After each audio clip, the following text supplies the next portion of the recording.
श्री वसुदेव प्रदोष काल में नंद महाराज से मिलने गए थे। क्या होता है प्रदोष काल? सूर्यास्त के 45 मिनट पहले से सूर्यास्त के 45 मिनट बाद तक, ये जो 1.5 घंटे का टाइम है, ये कहलाता है प्रदोष काल। तो ऐसे टाइम पे वसुदेव जी मिलने आए थे जब सूर्यास्त हो रहा था।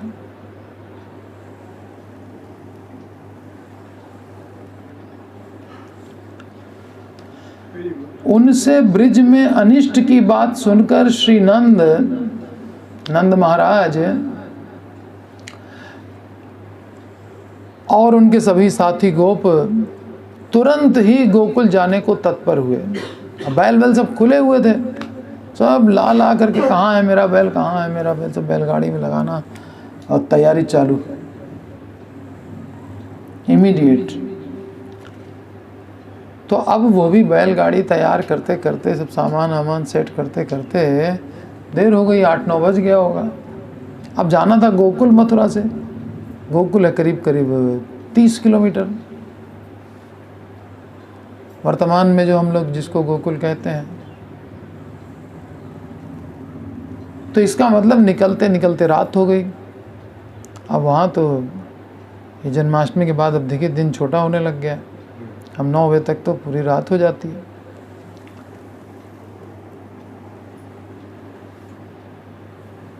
और उसी समय पूतना भी एंटर हुई थी। इधर नंद बाबा का निकलना, उधर पूतना का एंटर होना।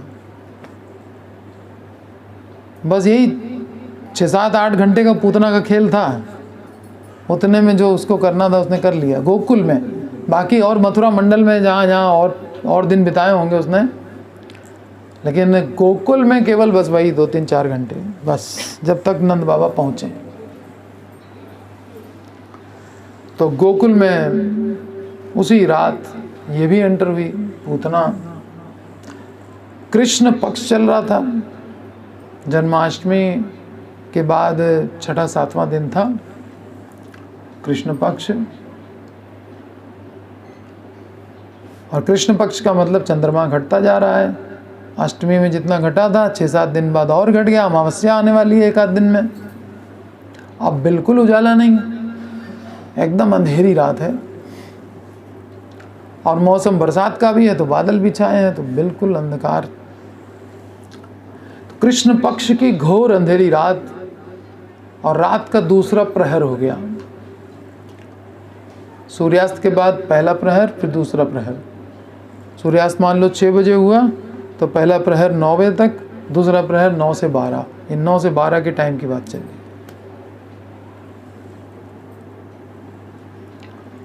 मथुरा से गोकुल जाने का मार्ग निस्तब्ध, बिल्कुल सन्नाटा और जन शून्य। एक भी व्यक्ति नहीं रास्ते में, केवल नंद बाबा की गाड़ियां जा रही बस, गोपों की। केवल बीच बीच में निशाचर पक्षियों का कर्कश स्वर सुनाई पड़ रहा है। चमगादड़ उड़ रहे हैं ची ची आवाज करते हुए। तो निशाचर पक्षियों का बड़ा कर्कश स्वर होता है। और जो सवेरे उठते हैं पक्षी चहचहाना शुरू करते हैं, वो बहुत मधुर स्वर होता है। कोयल कूकने लगती है बगिया में, है ना। और निशाचर पक्षी बड़ा कर्कश स्वर निकालते हैं। तो इस प्रकार से नंद बाबा चले जा रहे हैं अंधेरी काली रात में, और बिल्कुल सन्नाटा है। रास्ते में एक भी मनुष्य नहीं है, केवल निशाचर पक्षियों का कर्कश स्वर। और मार्ग के किनारे में स्थित जो वृक्ष हैं, उनके जो सूखे पत्ते हैं, जो पीले पड़ के झड़ते हैं, उनका मर मर मर मर स्वर सुनाई पड़ रहा है बस, और कोई स्वर नहीं है। केवल चमगादड़ों की आवाज़ आ रही है, और पत्ते जो गिर रहे हैं उसकी भी आवाज़ आ रही है। पत्ता जमीन पर टकराता है, बस उसकी आवाज़ सुनाई पड़ती है। इतनी स्थिति है कि मौन बिल्कुल हो गया है सब कुछ। ऐसे समय में नंद महाराज बैलगाड़ी में बैठकर मथुरा से गोकुल की ओर वापस लौट रहे हैं। उनके साथ अन्य गोपगण भी अलग अलग बैलगाड़ियों में बैठ करके वो भी चल रहे हैं। और आगे आगे कौन चल रहा है? आगे आगे अस्त्रधारी अंगरक्षक चल रहे हैं। राजा की सवारी जा रही है। ब्रिज के राजा हैं नंद महाराज।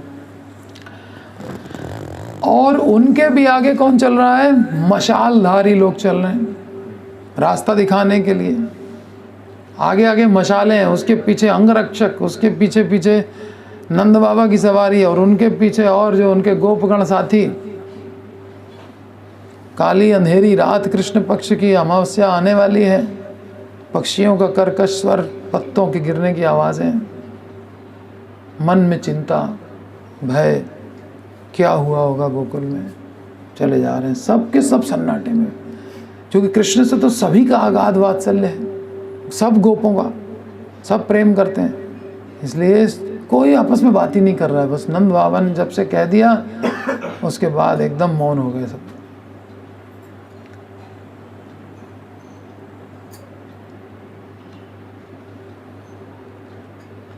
सभी शांत हैं, किसी के मुख में कोई शब्द नहीं है, तथा सभी शीघ्र गति से गोकुल की ओर बढ़ रहे हैं। जितना जल्दी हो सके पहुंचे, बैलगाड़ियों को जोत रहे हैं जल्दी जल्दी।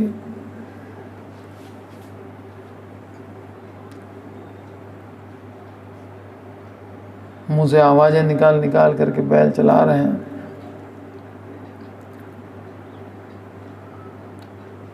वसुदेव जी ने कहा है गोकुल में कोई उत्पात हो सकता है, इसलिए सभी श्री नंद नंदन के लिए चिंतित हैं। देखिए, सत्यवादी व्यक्ति के एक छोटे से वाक्य को बड़े बड़े लोग कितना वेटेज देते हैं, कितना वजनदार होती है बात। जो लोग कम बोलते हैं, सत्य बोलते हैं, उनकी बातों में वजन होता है। सब लोग बस वही चिंता कर रहे हैं कि उत्पात हो सकता है, उत्पात हो सकता है। निश्चित रूप से कुछ ना कुछ तो है। वसुदेव ने कहा आखिर।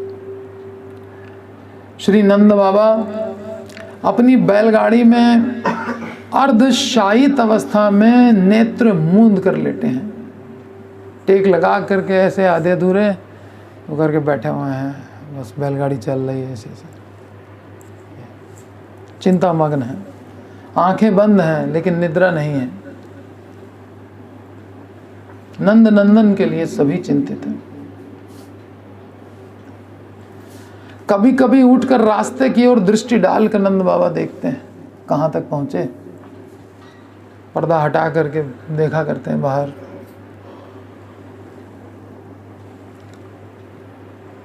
अब गोकुल कितनी दूर रह गया। वसुदेव जी की बात बारंबार स्मरण होने के कारण उनकी आंखों में नींद और मन में शांति नहीं है।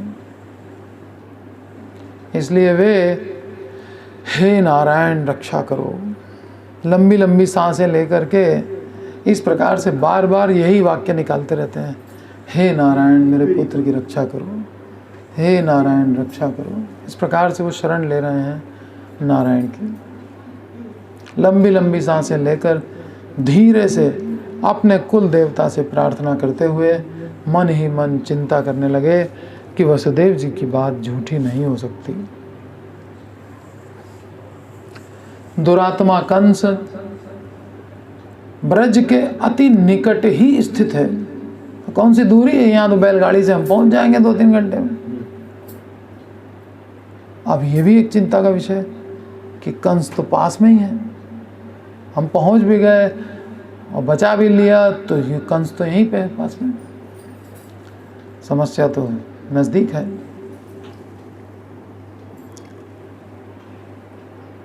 असुर राक्षस आदि उसके अनुचर विभिन्न स्थानों में प्रजा का उत्पीड़न कर रहे हैं।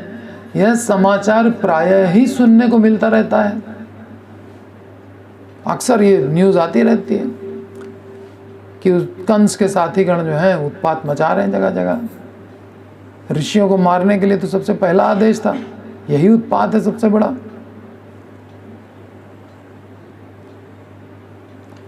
तो ये न्यूज़ तो राजा हैं, उनके कानों में भी पड़ी है, उनके भी गुप्तचर रहते हैं इधर उधर।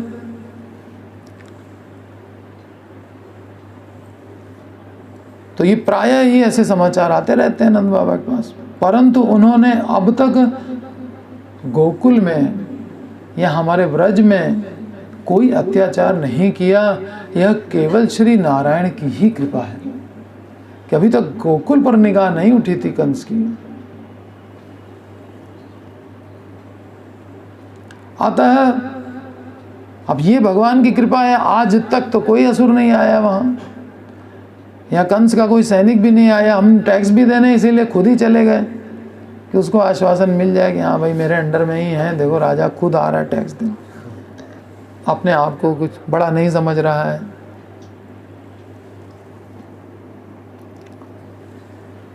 तो ये श्री नारायण की कृपा है। अतः उनके अतिरिक्त इस विपत्ति में कोई दूसरा रक्षा नहीं कर सकता।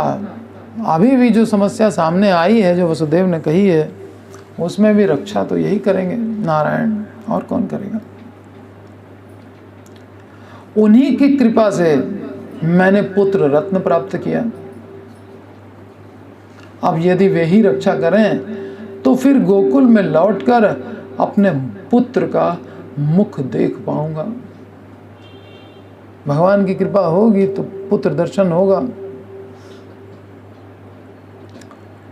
श्री नंद महाराज गोकुल से मथुरा जाते समय यशोदा की गोद रूपी सरोवर में प्रस्फुटित नील कमल सदृश अपने जीवन के जीवन स्वरूप पुत्र को देख करके आए थे।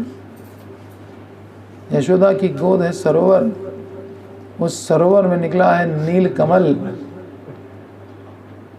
ये है नंद बाबा का पुत्र रत्न और उनके जीवन का भी जीवन स्वरूप है। उसको देख करके लास्ट में निकले थे, बेटे को देख करके जाएं, टैक्स देने जा रहे हैं। मन नहीं था पुत्र को छोड़ के जाने का, लेकिन सुरक्षा के पॉइंट ऑफ व्यू से जाना तो पड़ा, क्योंकि वसुदेव जी ने मैसेज भेजा था कि आप ही आइए।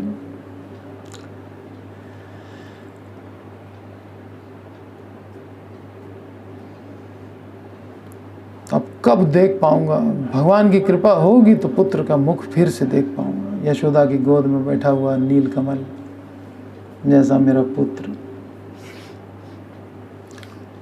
तो इस समय बारंबार उनके मन में वही दृश्य उदित हो रहा था जो वो लास्ट में देख के आए थे, यशोदा की गोद में बैठे हुए। वे मन ही मन सोचने लगे, दुष्ट कंस के मन की संतुष्टि के लिए घर छोड़कर हमने बुरा किया, ये ठीक नहीं किया। दुष्ट कंस को सेटिस्फाई करने की जरूरत क्या थी, पुत्र के साथ ही रहते। छोड़ के आ गए, देखो विपत्ति वहां पहुंच गई।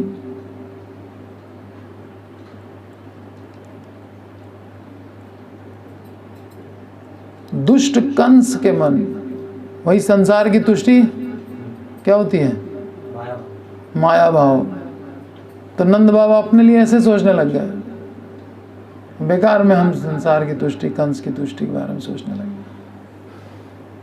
ये हमने ठीक नहीं किया, क्योंकि यदि वह रुष्ट होकर मेरा ब्रज का राज्य छीन लेता, क्योंकि अब नंद बाबा की आसक्ति हो गई पुत्र के चक्कर में, राज्य में भी आसक्ति, इसलिए जाओ टैक्स दे के आओ, टाइम से सारे ड्यूज पे करो। हाँ, ये सब चिंता लगी रहती थी, कहीं मेरा राज्य न छीन ले, कहीं किसी कोई त्रुटि न रह जाए कि कंस कहे अब हटो, हम किसी राक्षस को बिठा रहे हैं यहाँ पे, हमारा दोस्त है, कर सकता है। पागल आदमी को क्या भरोसा है दुष्ट व्यक्ति का कोई भरोसा नहीं। वसुदेव जी का पहला पुत्र लौटाया था तो वसुदेव जी को बहुत खुश नहीं हुए थे, जानते थे पीछे से फिर आवाज़ लगा देगा, अच्छा चलो ठीक है तुम लाए हो तो यहाँ लाओ बेटा, बोल देगा, क्या करेंगे, देना पड़ेगा।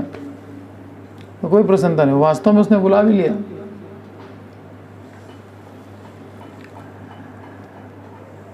तो ये हमने ठीक नहीं किया, उसको सेटिस्फाई करने के चक्कर में हम छोड़ के चले गए। क्योंकि यदि वह रुष्ट होकर मेरा ब्रज का राज्य छीन लेता तो अपने पुत्र रत्न को छाती से लगाकर मैं गह्वर वन में जाकर निवास करता और भिक्षान्न से जीवन यापन कर लेता। भीख मांग के जी लेता, कम से कम बेटा तो छाती से लगा होता। बेटे को दूर छोड़ करके हम यहाँ चले गए कंस को सेटिस्फाई करने। ठीक नहीं किया हमने।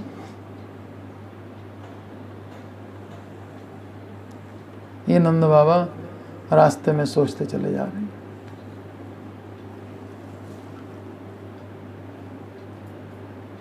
किंतु हाय, यदि मेरे जीवन धन स्वरूप पुत्र का कोई अनिष्ट हो गया तो मैं क्या करूंगा। बेटे कहीं कुछ ना हो जाए। हे नारायण, तुम ही हमारे एकमात्र रक्षक हो, अपने सेवक की तुम ही रक्षा करो। क्या कर सकता है आदमी भगवान की शरण के अलावा? कुछ नहीं। इसलिए सदा ही शरण लो। जरूरी है विपत्ति आने पे लेनी है, हमेशा शरण लो। हम नंद बाबा बहुत बड़े टीचर हैं, देखिए सिखा रहे हैं। पहले उन्होंने सिखाया था प्रारब्ध, आपके सुख दुख का और कोई कारण नहीं है, सिर्फ आपके कर्म है कारण, और कुछ नहीं। वसुदेव जी से कह रहे थे।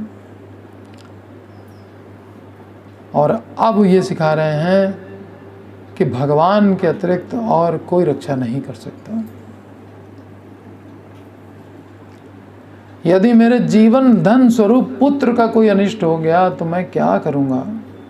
हे नारायण, तुम ही हमारे एकमात्र रक्षक हो, अपने सेवक की तुम ही रक्षा करो।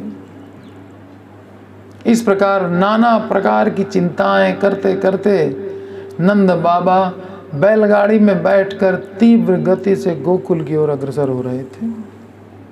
गाड़ीवान से बार बार कहते, जल्दी चलाओ जल्दी चलाओ।